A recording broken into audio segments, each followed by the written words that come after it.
বিসমিল্লাহির রহমানির রহিম।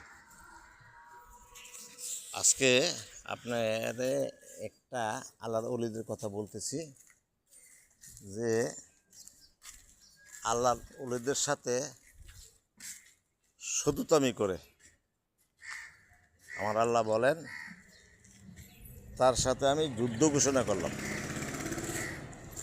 আর আল্লাহর ওলিদের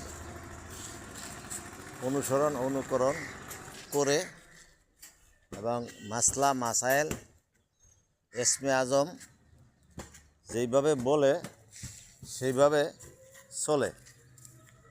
আল্লাহ বলেন আমি তার চক্ষু হয়ে যাই, সে যা দ্বারা দেখে। আমি তার হাত হয়ে যাই, যার দ্বারা সে ধরে। আমি তার বুদ্ধিমত্তা হইয়া যাই, যা আমি তাকে দান করেছি। সে যেই দোয়া করবে তার সেই দোয়া কবুল করা হবে।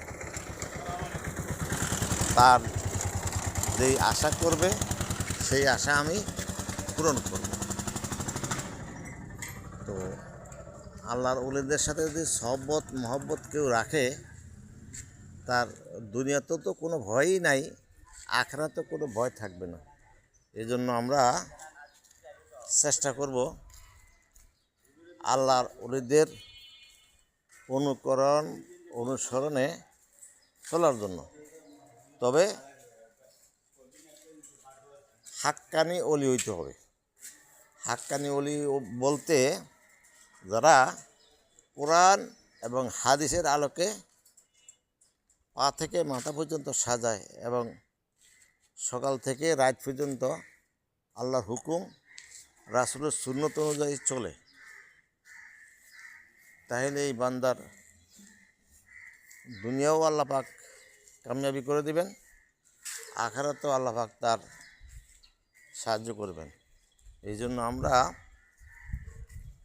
চলাফেরায় সব সময় চিন্তা করব আল্লাহর ওলিদের সহবতে থাকার জন্য। বিশেষ করে শয়তানের প্ররোচনায় কখনো আল্লাহর ওলিদের শত্রুতামি করব না। যদি আল্লাহর ওলিদের সাথে শত্রুতামি করি, তাহলে আমার দুনিয়া তো গেলই, আখিরাতে চলে যাবে। এই জন্য আমরা বিশেষ করে আল্লাহর ওলিদের সাথে সম্পর্ক রাখব। জামউল ফাওয়ায়েদ।